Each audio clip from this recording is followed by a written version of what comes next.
বন্ধুরা এখন তোমাদেরকে একটা সুন্দর দৃশ্য দেখাতে চলেছি। এই দেখো সমুদ্রের সুন্দর দৃশ্য। আমরা সমুদ্রে চলে এসেছি, এই বিচেই আমরা স্নান করব এখানে সামনে। তো সবাই চলে গেছে, আমি এগোচ্ছি পাথরের মধ্যে দিয়ে।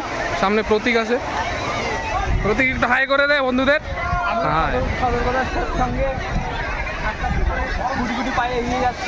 ঠিক আছে।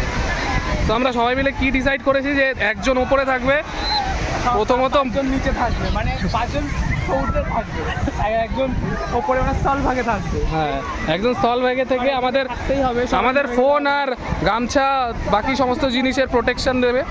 এবং ওই একজন রোটেশন হবে, প্রথমে প্রতীক থাকবে, তারপর শিফটে অন্য কেউ থাকবে। তো আমরা এরপর এই সমুদ্রে নামবো। প্রচুর লোক দেখতেই পাচ্ছ, ছোট একদম বাচ্চা বয়স থেকে শুরু করে একদম বুড়ো সবাই রয়েছে। প্রচুর মজা হচ্ছে সামনে, আমরাও এই মজার ভাগিদার হতে চলেছি বন্ধুরা। তাহলে এই মুহূর্তের জন্য থাকুক এতটুকু, পরে দেখা।